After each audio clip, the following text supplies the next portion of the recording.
কেমন আছো? গরমে সবাই ভালো আছো তো? ভালো থাকো, এটাই চাই। যা ভীষণ গরম পড়েছে, অনেক গরম পড়েছে। তো আজকে ভাবলাম গরমে মঙ্গলবার আছে, তো তাই একটু পনির তরকারি করে নিই। তো এই পনিরটা কেটে নিয়েছি, আর এখানে আলুটাও আছে। এই যে আলুটা সিদ্ধ করে রেখেছি, আর ঝটপট করে পনিরটা করে নিই। তো এখন আমি তেজপাতা আর পাঁচফোড়নটা দিয়ে দিয়েছি, এখন আলুটা দিয়ে দেবো।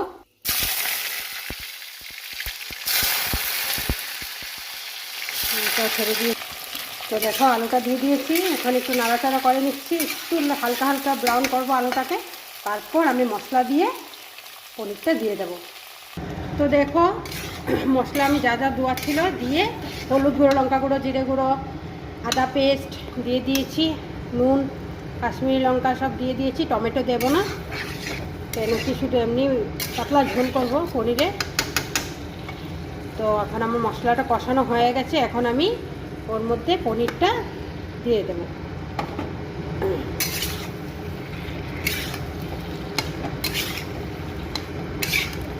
পনিরটা দিয়ে দিয়েছি।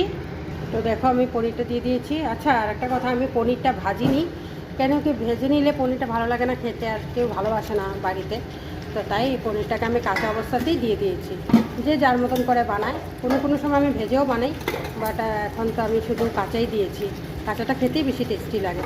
তো ঠিক আছে, আমার এই পনিরটা হোক ভালো করে, তারপর এটাকে নামিয়ে তোমাদেরকে দেখাবো। তো রেডি আমার পনির আর আলু দিয়ে ঝোল, পাতলা ঝোল।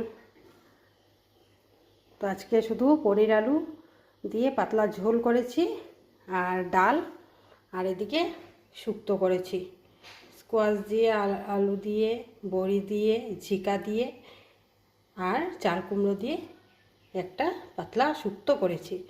বাবা খেতে খুব ভালোবাসে, তাই বাবা এটা দিয়ে খাবে। তো ঠিক আছে, টাটা। এভাবে তোমরাও খাও বানিয়ে।